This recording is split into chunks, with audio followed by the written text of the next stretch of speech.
malee gartuu noomaa rasaasaa atoon laattu marka kee nan si beeka dhiira koo eessaa fidu akka kee ajeekoo sibiila koo waaqa waaqarraachite bakakkaaf safuu safuu lafa lafarraachite allayyaaf safuu safuu dhiira dhiira raachite ajeekoof safuu safuu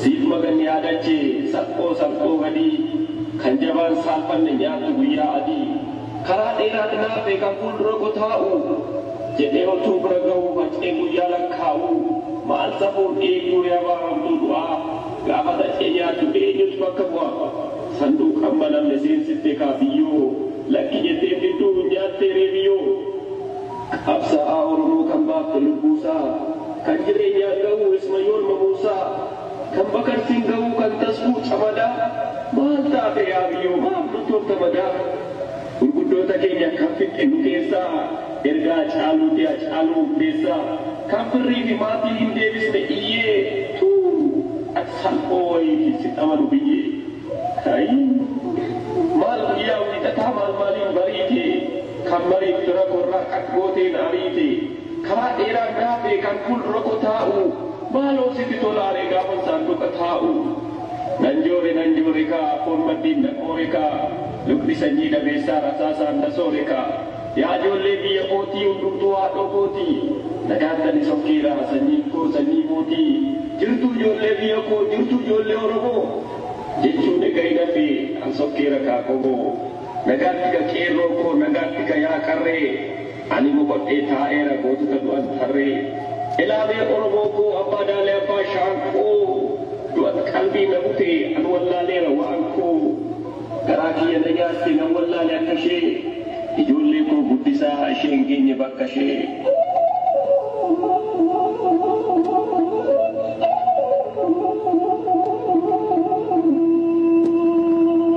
dachee Oromiyaarraa gadda gurraacha keessee qabsoon nagaa jettee otoo boqotiin teessee gaddaaf gadaloof laatte garaa haadha si deesse maaliif deemte ajeekoo qe'ee masaraa du'aa kaayyoo qeerroo fi qarree taasistee abdii bu'aa yaaddeetu deemtee laata bakka magarsaa barii moo ekeraa jaagamaatu dhufee si waame tarii atoo garaa kee guutuu saba kee kuuftee kaata maal taatee jarjartiree eebbisaa yaaddee laata moo Ismayool Muusaatu koonna laalisiin jedhee onnee kee jabduu sana ija isaan arguu fedhee mee himadhu goota koo maal mufattee godaantee lammii kee todooniniin dura jala kan aante duroo atoo diina kee fin ergistu nyaara kee mee garaa maaliif dhiiste weelluu fi gitaara kee kan masaraa sochoosee diina qalbii naasisee isa galtuuf keessummaa suphee cabde taasisee akkamiin dhiistee deemte jirtuu saba keessana isa roorroo wareessee lammiitti ijaare mana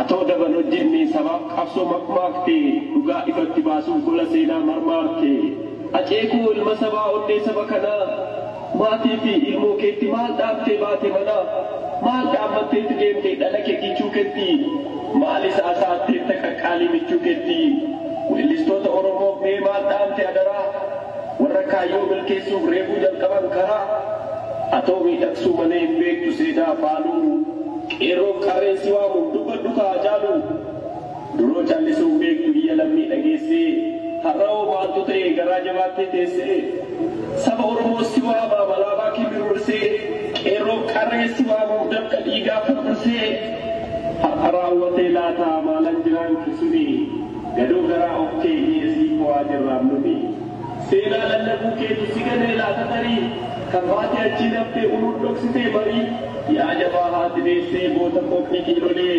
gumaatii baasuuf jirra qeerroo qarreensiif lolee hangafficha ilmaayyuu qaalii saba isaaf dawaa beekaa ilma Oromoo raajuu seenaa adawaa siif maaltu malu ajeekoo atoo jirta bakka hundaa goota gaafa hundumaa yaa sanyii warra guddaa akkasiif gamteen beekneen finfinnee jirta seene midhuftaa eegna malee du'a kee arguu feene maal goona ree sanyii koo galgalootu si nyaate mee maal abdoo itti laata wayita magaa baati siin of harkaa dhabnuu kaayyoo kee nurkaa guune laphee Oromoo keessaas ni jirta ati duune seenaa ati akkaabdes hina nutu kaasa qeerroo nuti wal taanee gumaa keessa nutu baasa ilmoo keessa harka qabnee farda seenaa kee yaamna handhuura finfinneerra siidaa kee garsiif dhaabna haadha fooniin dhabamtus kaayyoon kee yoo hunduutu nagaatti ilma dhiiraa bolla kee booknaa guutu nagaatti ilma dhiiraa bolla kee booknaa guutu.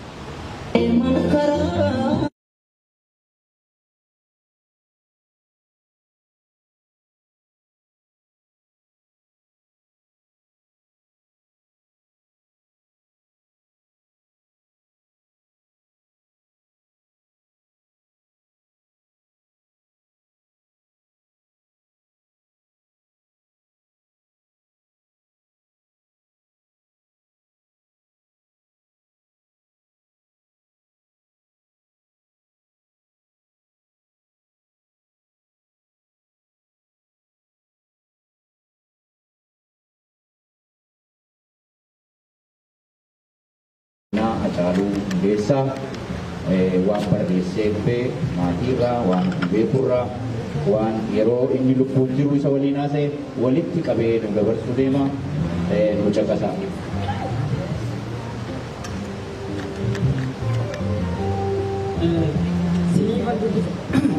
Seenaa Haacaaluu siniifan dubbisa gabaabaatti. Seenaa kana otoo hin barreessin fuulduraa garaagarummaa dhufuudhaa fi garaagarummaa sa'aatii sadii keessatti barreessee yeroo dhiyoo natti himame haruma waan ta'eef baay'eellee yoo ediitiin goone yoo yeroo dubbisullee dogoggorri barreeffamaa jiraate na of galchaan jedha. Seenaa Haacaaluu barreessuudhaan caalaatti akkasittiin dubbachuu nan danda'a. Kanaaf na caqasaa ammasiniif dubbisa. Seenaa gabaabaa gooticha artistii Oromoo Haacaaluu Hundeessaa Boonsaa. Goonni ilma gootaa jabaa dorgomaan qabne kan amma jedhuu fi jedhamuun ol ga'u goonni qaroo sabaa qabsaa'aan mirga uummata Oromoo goota onnee abiddaa falmaa mirga ilma namaa kan jechi ittiin ibsan nama hanqatu goota ilma dhugaa Oromoo fi Oromiyaa artistii Haacaaluu Boonsaa wareegamuun dachee Oromiyaa fi uummata Oromootu gadda uffate. Nuyi hiriyoota isaa fi jaallan qabsoo gadda dachaa keessa nu buuse. Ni gadhine mar'immaan keenyatu nu boba'e. Haacaaluun dhuguma wareegamuu isaa amanuufillee hedduu rakkanne. Kunoo gadda keessa jirra. Seenaan gooticha Oromoo Haacaaluu Hundeessaa kitaaba tokkoof lamaan barreeffame kan dhumu miti. Oromiyaan ilma ishee qaalii du'aan dhabde. Gadda ulfaataa keessa seente. Gadda keessa teenyee seenaa isaa keessaa hanga tokko itti fufeen isiniif dubbisa. Gootichi Oromoo artist Haacaaluu Hundeessaa giddugaleessa Oromiyaa handhuura qabsoo bilisummaa Oromoo lixa shaggar magaalaa Amboo bakka magaalaa guddoo Oromiyaa Finfinneerraa gara lixaatti kiiloomeetira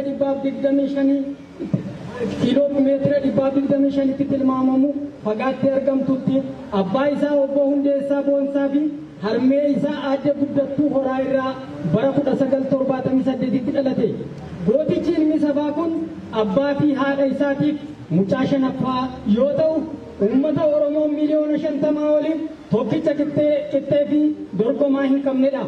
Gootichi Oromoo Haacaaluu ilma Oromoo fi Oromiyaaf dacheen Oromiyaa hamboo biqilchite obbolaa dhiiraa 6 fi obbolaa dubaraa 4 wajjiniin dhalatee kan guddate. Akkuma dhala Oromoo kamiyyuu ijoollummaan loon tiksee maatii isaatiif ergama jaalalaa fi kabaja naamusaa fi eenyummaa isaa qabatee nama guddate ture. Gootichi Oromoo Haacaaluu Hundeessaa Boonsaa umurii isaa akkuma barumsaaf ga'e mana barumsaa Carii Hamboot barnoota isaa kutaa 1ffaa hanga 8ffaa kan baratee fi hiriyaa isaa gooticha Oromoo Jaagamaa Badhaanee waliin kan wal barates waliin barachaa hiriyummaa fi jaallummaa qabsoo fi jaalalaan nama waliin Haacaaluun ture keessaa gootichi Oromoo Jaagamaa Badhaanee hoogganaan sochii fincila diddaa gabrummaa bara 2005 kan Amboo irratti wareegame. Haacaaluuf nama addaa ture. Dacheen Oromiyaa magaalaan Amboo gooticha Oromoo daraaraa kafanii dabalatee gootota qaqqaalii Oromiyaa fi kan gootota qaqqaalii Oromiyaaf kan gumaachite asirratti tarreessee fixuuf yeroon iyyuu na hin ga'u. Gootichi Oromoo Haacaaluu Hundeessaa Boonsaa ijoollummaa isaatiin fedhii muuziqaa akka qabu maatii isaa fi hiriyoota isaatiif calaqqisiisaa kan ture yoo ta'u, abbaan isaa obbo Hundeessaa Boonsaa akka fedhii Haacaaluun artii muuziqaaf qabu ijoollummaatti deeggaraa hin turre. Gootichi Oromoo urjiin ilma sabaa Haacaaluun garuu fedhii keessa isaa daangessuu fi ittisuu hin barbaanne bakka loon tiksu irraa eegalee mana barumsaa sadarkaa tokkoffaa Carii Hamboo keessatti illee gumii aadaa fi afaan Oromoo keessatti hirmaachuun sirbootaan barattoota bohaarsaa kan turee fi kanaanis ijoollummaatti jaalalaa fi kabaja guddaa barsiisota isaa fi barattoota biratti argachaa guddate. Haacaaluun ijoollummaa isaatti sirba artisti Daawitee Mokonnonii fi sirba Sayyoo Daandanaa baay'ee akka jaalatu ibsuun utuu artistii ta'ee gara uummataatti hin bahin sirboota isaanii kanaan ofii fi hiriyoota isaa ittiin bohaarsaa ture. Gootichi ilmi sabaa Haacaaluu Hundeessaa Boonsaa barnoota isaatiin barataa cimaa fi dorgomaa ta'ee otuu jiru miirri isaa inni guddaan artistii jabaa ta'ee dandeettii roga aartii muuziqaan sirboota warraaqsaa sirbuun qabsoo bilisummaa Oromoo jabeessuuf fedhii fi hawwii isaa isa guddaa akka ta'e wayitaa mana barumsaa sadarkaa tokkoffaa Cariitti barachaa jiru ifatti dubbataa ture.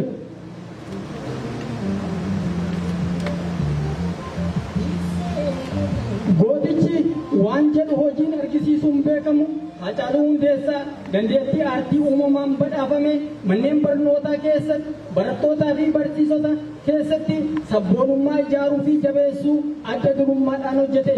Gootichi Oromoo Haacaaluu Hundeessaa Boonsaa sababaa qabsoo bilisummaa uummata Oromootiin bara 2003 umurii ganna 17tiin qabamee jaalleewwan isaa waliin mana hidhaa Kachallee Amboo seene. Gootichi ilmi sabaa Haacaaluun mana hidhaa Kachallee waggaa 5 ture keessatti sabboonummaa fi bilchinni qabsoof qabu dachaan dabale. Otuu inni mana hidhaa Kachallee Amboo jiru Sadaasa 9/2005 warraaqsi fincila diddaa gabrummaa akka guutummaa Oromiyaatti qophaa'e yeroo jalqabaaf magaalaa Amboo keessatti dho'e. Gootichi ilmi sabaa hiriyaa fi jaalli qabsoo gooticha Haacaaluu Hundeessaa goonni Oromoo jaagamaa badhaanee wareegamuu jaagamaa badhaanee Haacaaluun mana hidhaa keessa taa'ee dhaga'e. Nama qaalii fi onnee jabaa qabu gootichi Oromoo jaagamaa badhaanee wareegamuu fi of duraa dhabuutti baay'ee gadde. Baruma sana ilmaan Oromoo hedduun irra jireessaan giddugala Oromiyaa fi lixa Oromiyaarraa sababaa fincila diddaa gabrummaan guuramanii mana hidhaa Kachallee Amboo bakka gootichi Oromoo Haacaaluu Hundeessaa Boonsaa fi hiriyoonni isaa itti hidhamanii jiranitti geeffamanii hidhaman. Manuma hidhaa sana keessatti dargaggoota jajjaboo fi qabsaa'ota ciccimoo waliin marii Oromiyaan maal ta'uu qabdi, qabsoon bilisummaa Oromoo kanaan booda akkamitti dargaggootaan hoogganamuu qabdi, akkamitti gumaa gootota Oromoo fi gumaa gooticha Oromoo jaagamaa badhaanee bahuu qabna jechuun dhimma hidhamanii himatamaa jiraniif akkamitti baanaa jedhu dhiisanii mata duree dubbii manuma hidhaa keessa taa'anii qabsoo jabeessuu fi ramaddii waliif kennuu eegalan. Gootota gaafas hanga har'aatti jiran warra Haacaaluu waliin murtii akkamitti boqonnaa qabsoo bilisummaa Oromoo jijjiirree uummata keenya ijaarree dammaqsinee uummata Oromoo bilisoomsinee Oromiyaa walaboomsinaa jedhuun murtii dabarsan maqaa isaanii nageenya isaanii fi ammaaf asirratti tarreessuun hin barbaachisu. Gootonni kun irra caalaan isaanii lubbuun jiru. Gumaa Haacaaluus warra baasuu danda'uu fi kaayyoo Haacaaluun irratti wareegame uummata Oromoo waliin warra galmaan ga'uu danda'udha. Gootichi Oromoo ilma sabaa urjiin gaafa hundumaa artistii Haacaaluu Hundeessaa murtii kana fudhatee hidhaa turtii waggaa 5 booda bahee murtii jaallawwan waliin murteesse tokko tokkoon hojiitti hiikuu eegale. Barnoota isaa duraan irraa butamee hidhametti deebi'uun mana barumsaa Amboo sadarkaa 2ffaa fi qophaa'inaatti kutaa 10ffaa xumuruun kutaa 11ffaatti darbee hanga kana keessatti gootichi ilmi sabaa dandeettii ogummaa aartii muuziqaa fi wallee warraaqsaa qopheessuun qabu akkan duraan olitti dachaan dabalaa dhufe. Walaloo hedduu nama onnachiisuu fi diina rifachiisuu barreessuu eegale. Walaloo Zalaalam Abarraa baay'ee akka jaalatuu fi natti himee akkan dhaggeeffadhuuf illee naaf kenne. Dandeettiin aartii fi sirboota qabsoo qopheessuu qabu waan isa injifateef barnoota isaa achumatti dhaabee sirboota isaa gadi baasuu eegale. Erga albeema sirba isaa jalqabaa hamboo taa'ee baasee booda Finfinneetti akka galuu qabuu fi Finfinnee taa'ee dirqama mana hidhaa keessatti jaallan waliin murtii fudhatee hojiitti hiikuun dirqama isaa ta'e. Kun utuu kanaan jiru jaalawwan gariin dirqama hidhannee qabsoo hidhannoo jabeessuun gumaa gootota Oromoo fi gumaa jaagamaa badhaanee baasuu qabna jedhu qabsoo bilisummaa Oromoos gudunfaa argachuu qabdi jechuun gara dirree kibba biyyattii Sololootti dirqama fudhatanii imalan. Gootichi hurjiin sabaa Haacaaluu Hundeessaa goonni onnee barbadaa du'een bada malee anis isin biraa hin hafu jechuun dirqama kennameef dhiisee fedhii gara dirree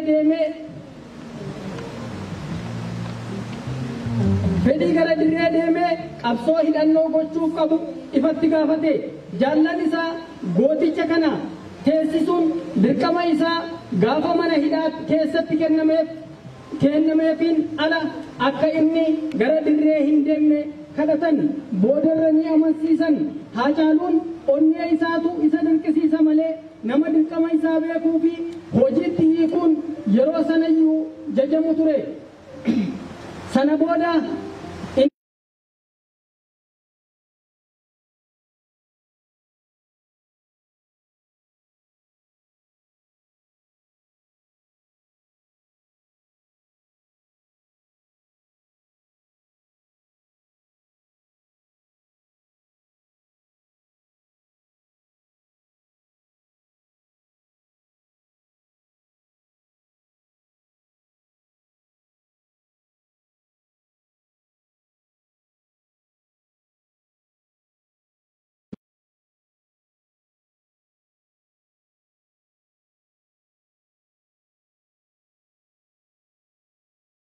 gootichi Oromoo kun bultii godhatee jaalala maatii fi ijoollee isaaf yeroo otuu hin qabaatiin dhimma uummata Oromoo fi uummata Oromoo gootummaan otuu hojjetu daa'ima isaa mana kiraa keessatti dhiisee nurraa wareegamee jira.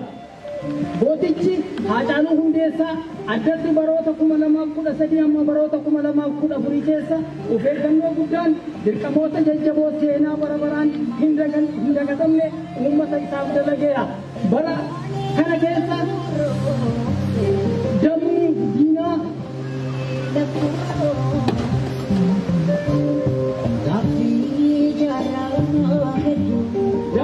dammi diinaa dhabamsiisuuf isarratti qiyyaafate cimina isaa fi jabina jaallawwan isaan irra aanuu danda'eera. Gootichi kun gootummaa isaa safaraa fi dorgomaa kan hin qabne jennu seenaa Haacaaluu keessatti wantoota gurguddaa hin dhumnetu jira. Warraaqsa qeerroo fi uummataa qindeessuuf uummanni Oromoo dammaqinaan akka falmatu gootichi Oromoo Haacaaluu Hundeessaa hojii boonsaa ajaa'ibsiisaa hojjeteera. Keessattuu walitti dhufeenya qeerroo dargaggoota Oromoo yuunivarsiitii Oromiyaa keessa jiru jabeessuu qaamaan gidduutti argamuun tartiiboo fi tooftaa saliiguu keessatti qoonni Haacaaluu dachaa ture. Hojii maastar pilaanii Finfinnee dura dhaabbachuu fi fashaleessuu keessatti qooda dachaa kennuun seenaa addaa nama qabu urjii ilma sabaa Haacaaluu Hundeessaa bara baraan hin dagatamu. urjiin dharoo ija uummata Oromoo yeroo dargaggoota Oromoo bara 2014 keessa koonsartii addaa waayillan isaa artistoota Oromoo kanneen akka Zarihuun Wadaajoo, Jaamboo Jootee, Shukurii Jamaal, Yaannet Dinquu fi kanneen biroo waliin affeerraa godhameefiin gara Ameerikaatti imalanii hawaasa Oromoo Ameerikaa kaabaa keessa naanna'uun seenaa guddina aartii Oromoo dachaan ol kaasa.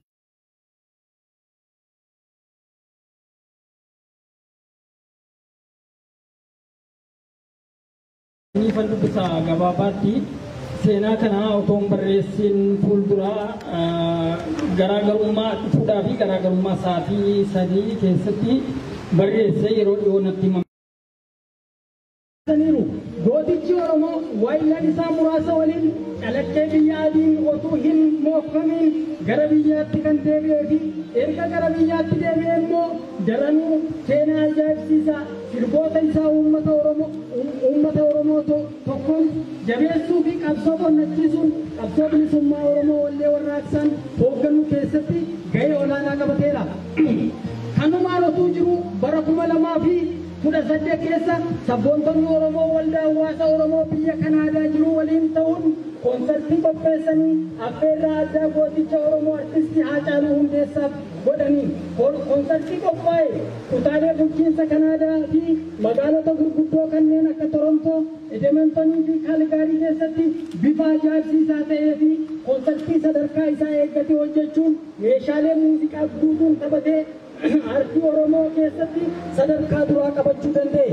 Faranjoonni illee koonsartii kana irraa qooda fudhatanii dandeettii inni qabuu fi meeshaalee muuziqaa guutuun taphachuu danda'uu isaa ilaalanii namni kun aartii cimaa miiraa fi sammuu namaa hoogganu nama aartistoota bebbeekamoo addunyaa kan akka Bob Marley fa'aa caaludha jechuun dinqisiifannaa qabaniif ibsaniif gootichi kun as Kanaadaatti namoota duraan biyya Keeniyaa gaafa jiru affeerraa godhaniif gaafa sanas mul'ata isaa ibseef qindeessummaa isaanii fi waldaa hawaasa Oromoon deebi'ee Kanaadaatti wal arge keessaa obbo Shaggaa Raddoo ammas nama tokko turan kaayyoo fi mul'ata koo Keeniyaatti isinitti hime itti milkaa'an jira jechuun gaafasis irra deebi'ee dubbachuu isaa ragaa ba'an. Akkasumas artistii Oromoo beekamaa fi artistoota Oromoo kaan artistii Oromoo yeroo sana as turan keessaa Habtaamuu Lamuu hiriyaa isaa waliin wal argee gammachuu fi jaalala Oromummaa waliif qaban ibsatee ture. Hawaasni Oromoo gurmuudhaa hanga nama dhuunfaatti si cina jirra haacuu jechuudhaan marartoo fi jaalala guddaa qaban ibsaniifi ture. Yeroo inni koonsartii Kanaadaa xumuratee gara biyyaatti deebi'u obbo Taarikuu Hirkisaa waldaa hawaasa Oromoo Edmonton waliin warra gooticha Haacaaluu Hundeessaadhaaf gaggeessaa addaa godhan keessaa nama tokko turan. Bifuma kanaan jaalalaa fi kabaja guddaa kan uummata isaatti uwwisee fi uummata Oromoo isa biratti marartoo guddaa argate gootichi Oromoo Haacaaluu Hundeessaa Boonsaa biyyatti deebi'ee seenaa ajaa'ibaa hojjechuutti fufe. Uummata keenya baha Oromiyaa gaafa uummata Oromoo Harargee Bahaa fi Harargee Lixaa irraa mootummaan garboonfataa fi abdiileen uummata miliyoonaan lakkaa'amu buqqisan gootichi ilmi sabaa uummata isaa haala ulfaataa keessa jiru waayila isaa artisti Galaanaa Gaaromsaa waliin keessatti argamuun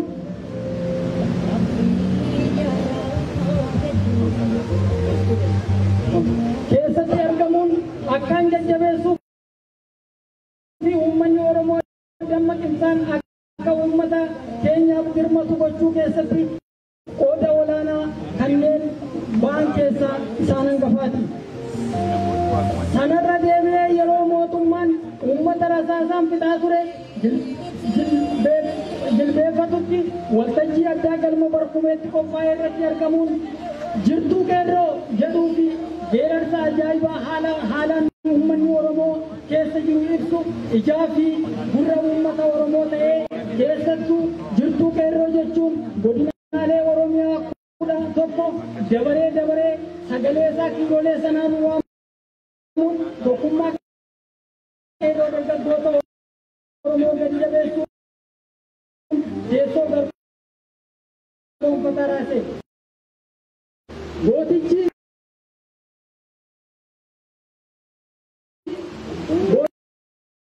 gootichi sabaa Haacaaluu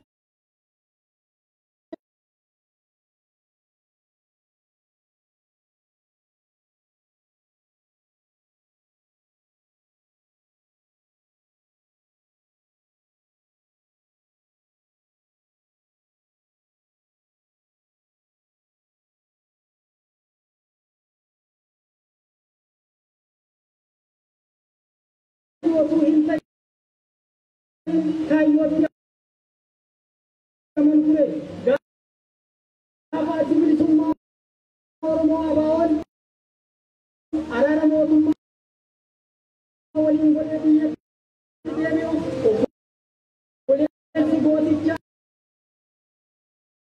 kana lubbuu boqotee gadda guddaa raawwatuu jiru gadda obboleessa isaa itti dhiisee miira gootummaa fi injifannootiin dirree masqalaatti waltajjii simannaa abaawoo guddicha irratti argamee uummata isaaf ergaa jajjabeessituu dabarsee ture.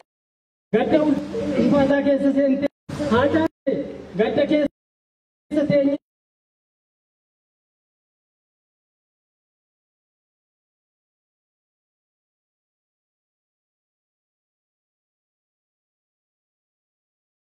Oromiyaa handhuura qabsoo bilisummaa Oromoo lixa shaggar magaalaa Amboo bakka magaalaa guddoo Oromiyaa Finfinnee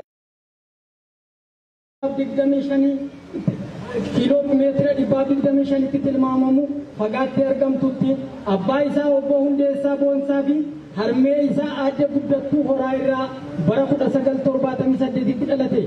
Gootichi ilmi sabaa kun abbaa fi haadha isaatiif mucaa shanaffaa yoo ta'u ummata Oromoo miliyoona 50 oliif tokkicha qixxee fi dorgomaa hin qabnedha.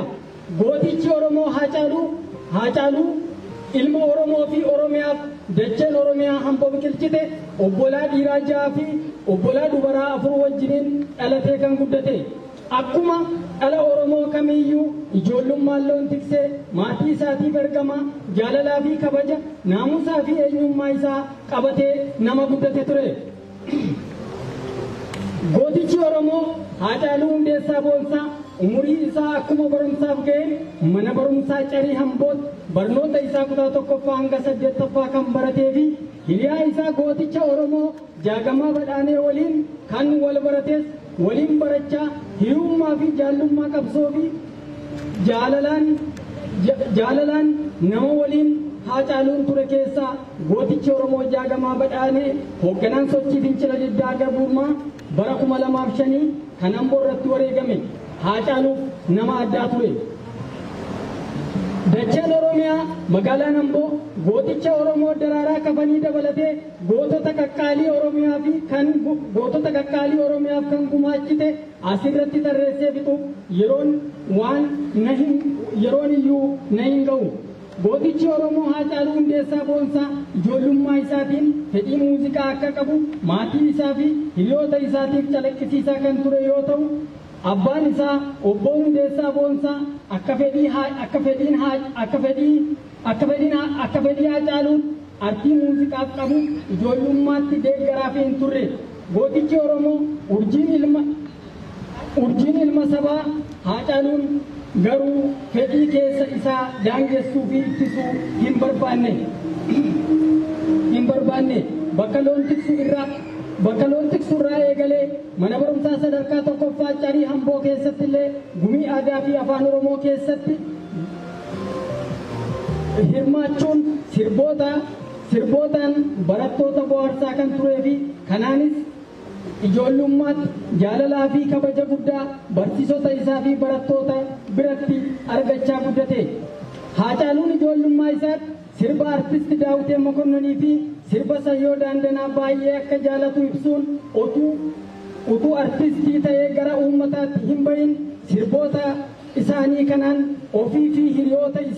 uummata ofii fi hiriyoota isaa ittiin bohaarsaa ture.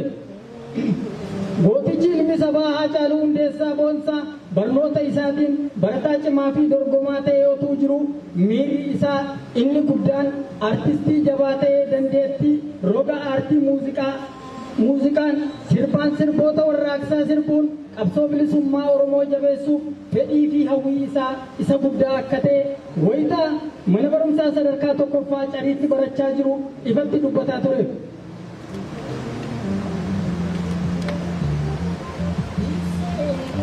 Gootichi waan jedhu hojiin argisiisuun beekamu Haacaaluu Hundeessaa dandeettii aartii uumamaan badhaafame manneen barnootaa keessatti barattootaa fi barsiisota keessatti sabboonummaa ijaaruu fi jabeessuu adda durummaadhaan hojjete. Gootichi Oromoo Haacaaluu Hundeessaa Boonsaa sababaa qabsoo bilisummaa uummata Oromootiin bara 2003 umurii ganna 17tiin qabamee jaalleewwan isaa waliin mana hidhaa Kachallee Amboo seene. Gootichi ilmi sabaa Haacaaluun mana hidhaa Kachallee waggaa 5 ture keessatti sabboonummaa fi bilchinni qabsoof qabu dachaan dabale. Otuu inni mana hidhaa Kachallee Amboo jiru Sadaasa 9/2005 warraaqsi fincila diddaa gabrummaa akka guutummaa Oromiyaatti qophaa'e yeroo jalqabaaf magaalaa Amboo keessatti dho'e. Gootichi ilmi sabaa hiriyaa fi jaalli qabsoo gooticha Haacaaluu Hundeessaa goonni Oromoo jaagamaa badhaanee wareegamuu jaagamaa badhaanee Haacaaluun mana hidhaa keessa taa'ee dhaga'e. Nama qaalii fi onnee jabaa qabu gootichi Oromoo jaagamaa badhaanee wareegamuu fi of duraa dhabuutti baay'ee gadde. Baruma sana ilmaan Oromoo hedduun irra jireessaan giddugala Oromiyaa fi lixa Oromiyaarraa sababaa fincila diddaa gabrummaan guuramanii mana hidhaa Kachallee Amboo bakka gootichi Oromoo Haacaaluu Hundeessaa Boonsaa fi hiriyoonni isaa itti hidhamanii jiranitti geeffamanii hidhaman. Manuma hidhaa sana keessatti dargaggoota jajjaboo fi qabsaa'ota ciccimoo waliin marii Oromiyaan maal ta'uu qabdi, qabsoon bilisummaa Oromoo kanaan booda akkamitti dargaggootaan hoogganamuu qabdi, akkamitti gumaa gootota Oromoo fi gumaa gooticha Oromoo jaagamaa badhaanee bahuu qabna jechuun dhimma hidhamanii himatamaa jiraniif akkamitti baanaa jedhu dhiisanii mata duree dubbii manuma hidhaa keessa taa'anii qabsoo jabeessuu fi ramaddii waliif kennuu eegalan. Gootota gaafas hanga har'aatti jiran warra Haacaaluu waliin murtii akkamitti boqonnaa qabsoo bilisummaa Oromoo jijjiirree uummata keenya ijaarree dammaqsinee uummata Oromoo bilisoomsinee Oromiyaa walaboomsinaa jedhuun murtii dabarsan maqaa isaanii nageenya isaanii fi ammaaf asirratti tarreessuun hin barbaachisu. Gootonni kun irra caalaan isaanii lubbuun jiru. Gumaa Haacaaluus warra baasuu danda'uu fi kaayyoo Haacaaluun irratti wareegame uummata Oromoo waliin warra galmaan ga'uu danda'udha. Gootichi Oromoo ilma sabaa urjiin gaafa hundumaa artistii Haacaaluu Hundeessaa murtii kana fudhatee hidhaa turtii waggaa 5 booda bahee murtii jaallawwan waliin murteesse tokko tokkoon hojiitti hiikuu eegale. Barnoota isaa duraan irraa butamee hidhametti deebi'uun mana barumsaa Amboo sadarkaa 2ffaa fi qophaa'inaatti kutaa 10ffaa xumuruun kutaa 11ffaatti darbee hanga kana keessatti gootichi ilmi sabaa dandeettii ogummaa aartii muuziqaa fi wallee warraaqsaa qopheessuu qabu akkan duraan olitti dachaan dabalaa dhufe. Walaloo hedduu nama onnachiisuu fi diina rifachiisuu barreessuu eegale. Walaloo Zalaalam Abarraa baay'ee akka jaalatuu fi natti himee akkan dhaggeeffadhuuf illee naaf kenne. Dandeettiin aartii fi sirboota qabsoo qopheessuu qabu waan isa injifateef barnoota isaa achumatti dhaabee sirboota isaa gadi baasuu eegale. Erga albeema sirba isaa jalqabaa hamboo taa'ee baasee booda Finfinneetti akka galuu qabuu fi Finfinnee taa'ee dirqama mana hidhaa keessatti jaallan waliin murtii fudhate hojiitti hiikuun dirqama isaa ta'e. Kun utuu kanaan jiru jaalawwan gariin dirqama hidhannee qabsoo hidhannoo jabeessuun gumaa gootota Oromoo fi gumaa jaagamaa badhaanee baasuu qabna jedhu qabsoo bilisummaa Oromoos gudunfaa argachuu qabdi jechuun gara dirree kibba biyyattii Sololootti dirqama fudhatanii imalan. Gootichi urjiin sabaa Haacaaluu Hundeessaa goonni onnee barbadaa du'een bada malee anis isin biraa hin hafu jechuun dirqama kennameef dhiisee fedhii gara dirree deemee fedhii gara dirree deemee qabsoo hidhannoo gochuuf qabu ifatti gaafate. Jaallan isaa gooticha kana teessisuun dirqama isaa gaafa mana hidhaa keessatti kennameefiin ala akka inni gara dirree hin deemne kadhatan boodarra ni amansiisan. Haacaaluun onnee isaatu isa dirqisiisa malee nama dirqama isaa beekuu fi hojiitti hiikuun yeroo sanayyuu jajamu ture. Sana booda inni dirqama isaa irratti cichee akka hojjetu taasifame. Jaallan gara dirree kibbaatti murtii waloo fudhatanii socho'an maqaa isaanii guutuu waliin tarreessuun ni danda'ama. Garuu nageenya isaaniif yeroo kanatti ibsuun hin barbaachisu. Hedduun isaanii hanga ammaa lubbuun jiru. Isaanis seenaa gooticha Haacaaluu Hundeessaa waan bal'aa jechuu danda'u. Gootichi Hurjiin ilma Oromoo Haacaaluu Hundeessaa Boonsaa dirqama irratti dirqama dabalachaa nama hojii dachaa uummata Oromoo hojjechaa turedha. Bara 2010 keessa utuma Finfinnee keessa jiraatu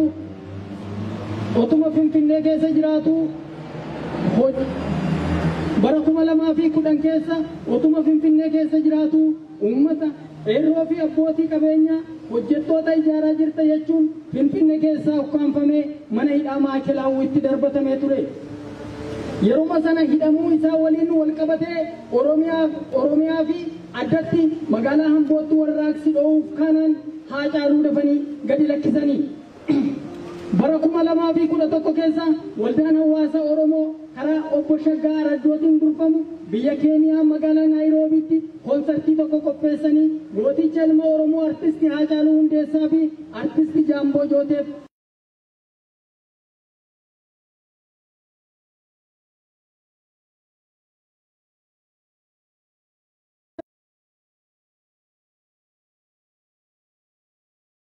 uummata Oromooti dhiira olola dharaa fi maqaa balleessiif bakka hin qabne ture. Gooticha seenaa mudaa hin qabne qabu kana wayita gadi galoo fi ergamtuun diinaa olola hin jirreen maqaa balleessitu guyyaa tokko dogoggoree kaayyoo isaa fi ejjennoo isaa hin daddaaksine. Ifatti miidiyaatti bahee eenyuyyuu horiin nama qaalii kana akka bituu hin dandeenye dubbate. Gadi galoo fi ololaan maqaa balleessaa turte. Gosas gandas bakka kan fuutu miti. Warra yakka arrabaan goota hamma jedhu ga'u kanarratti dalagaa ture. Uummanni Oromoo laaftuutti gadi dhiisuu akka hin qabne keenya. Madda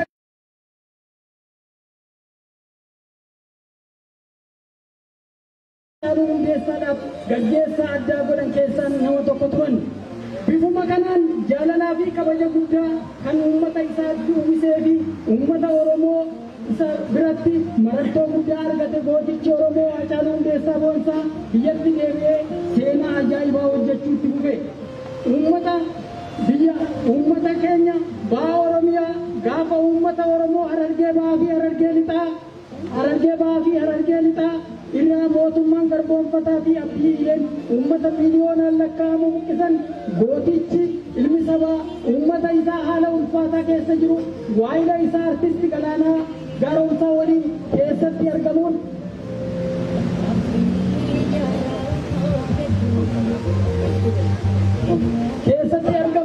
akkaan jajjabeessuu fi uummanni Oromoo dammaqsaan akka uummata keenyaaf dirmatu gochuu keessatti qooda olaanaa kanneen ba'an keessaa isaan hangafaati. Sanarra deebi'ee yeroo mootummaan uummata rasaasaan fixaa ture jilbeeffatutti waltajjii addaa galma Barkumeetti qophaa'e irratti argamuun jirtuu qeerroo jedhuu fi geerarsa ajaa'ibaa haalaan uummanni Oromoo keessa jiru ibsu ijaa fi gurra uummata Oromoo ta'ee keessattuu jirtuu qeerroo jechuun godinaalee Oromiyaa 11 dabaree sagalee isaa kiilolee sanaan waamuun tokkummaa qeerroo dargaggoota Oromoo gadi jabeessuun teessoo garboonfataa raase. Gootichi sabaa Haacaaluu Hundeessaa nama qabsaa'otaa fi hooggantoota qabsoo bilisummaa Oromoo biratti kabajaa fi jaalala guddaa qabu. Namatti osoo hin ta'in kaayyootti amanu ture. Gaafa addi bilisummaa Oromoo ABO'n araara mootummaa waliin godhee biyyatti deebi'u obboleessi gootichaa kana lubbuun boqotee gadda guddaa raawwatuu jiru gadda obboleessa isaa itti dhiisee miira gootummaa fi injifannootiin dirree masqalaatti waltajjii simannaa abaaboo guddicha irratti argamee uummata isaaf ergaa jajjabeessitu dabarsee ture. Haacaaluun goota jabaa nama addaa qarooyyoo uummata Oromooti.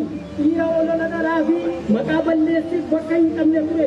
Gooticha seenaa mudaa hin qabne qabu kana wayita gadi galoo fi ergamtuun diinaa olola hin jirre maqaa balleessitu guyyaa tokko dogoggoree kaayyoo isaa fi ejjennoo isaa hin daddaaksine. Ifatti miidiyaatti ba'ee eenyuyyuu horiin nama qaalii kana akka bituu hin dandeenye dubbate. Gadi galoo fi ololaan maqaa balleessaa turte. Gosa gandas bakka kan buutu miti. Warra yakka arrabaan goota hamma jedhu ga'u kanarratti dalagaa ture. Uummanni Oromoo laaftuutti gadi dhiisuu akka hin qabne keenya. Madda gabaasa ololaa irraa ga'uun yakka arrabaa fi olola kallattiin itti gochuun haqa barbaaduuf ololtuu of keessaa darbuun tokkummaa isaa irratti akka cichuu ni akeekna. Wanti hubatamuu qabu diinni aangootti cichaa jiruu fi nafxanyaan eegottuun sirna kaleessaa jibba guddaa gooticha kanarraa qabuu fi hamma inni ga'u beektu tooftaa fi karoora ofii qabu cinatti olola dharaa bifa qindaa'een irratti oofamaa turetti dhimma ba'uun uummata Oromoo wal shakkisiisuu tokkummaa Oromoo laaffisuu fi injifannoo uummata Oromoo qabsoo isaan gonfate bilisummaa fi walabummaa isaa gonfachuuf godhuuf gatachiisuuf bittaa umurii gabroomsaa dheereffachuuf bifa qindaa'een gooticha ilma sabaa nurraa galaafatee jira. Diinni Oromoo yoomiyyuu hin rafu. Uummanni Oromoo gooticha ilma sabaa gaafa umuriin jiru tokkummaa uummata Oromoo wallee fi hojii qabatamaan ijaaraa ture. Tokkummaa fi kaayyoo inni irratti wareegame jabeeffachuun gumaa gooticha urjii sabaa kana waloon barbaaduuf harka wal qabatee dhaabbachuu qaba. Gootichi ilmi sabaa Haacaaluu Hundeessaa hanga gaafa wareegamuutti mana kiraa keessa jira. Manuma kiraa sana keessatti ilmaan isaa haadha manaa isaa reefuu deessuu fi daa'ima dhalattee ji'a hin guunne irraa wareegame. Ajjeechaan gooticha Oromoo Haacaaluu Hundeessaa irratti raawwatame ajjeechaa uummata Oromoo miliyoona 50 ol irratti raawwatamedha. Gootichi ilmi Oromoo Haacaaluu Hundeessaa yakka tokkollee qabaatee otoo hin ta'in Oromummaa isaa fi dandeettii fi cimina inni uummata Oromoof qabu qofaaf ajjeechaan kun ajjeechaa Oromummaa ajjeechaa Oromoo fi Oromiyaa ajjeesuu irratti xiyyeeffatedha. Gootichi akkasii lubbuun goonni hin du'u. Saba isaa keessa jiraata. Haala kanaan gootichi urjiin sabaa Haacaaluu Hundeessaa bilisummaa Oromoo fi walabummaa Oromiyaaf ifaajjii guddaa otoo godhuu Finfinnee siidaa cubbamtoota abbootii irree mancaafnee siidaa gootota Oromoo ijaarra Finfinneen keenya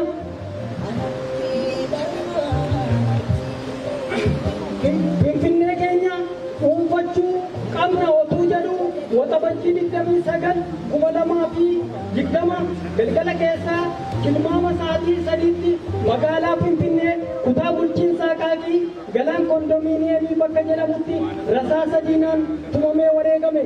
Wareegamni gooticha Haacaaluu Hundeessaa Oromoo fi Oromiyaatti dukkana rooba naasuu bakakkaa sabaa bal'aa Oromootti uwwise.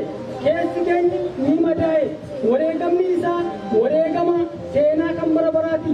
Keessaafuu dargaggeessi qaroo ija uummataa kun umurii kichuu kanatti wareegamuun hedduu garaa nu gube. Irra deebi'ee gumaa isaa waloon haa baafannu. Ilmaan isaa abbaa malee hafanii mana kiraa keessa jiraachaa jiran cina haa dhaabbannu. Kaayyoo inni irratti wareegame galiin ga'uu fi tokkummaa uummata keenya haa jabeessinu. Maatii gooticha kanaa hiriyootaa fi uummata Oromoo bal'aaf jajjabina guddaan hawwaati. Seenaa isaa gabaabsee barreessee kan dhiyeesse ani Ibsaa Nagaasaati. Boyumsa baay'ee galatoomii ni baafanna. Ni baafanna. Ni raafu. Ni raafu. Ni baafanna. Itti fufa.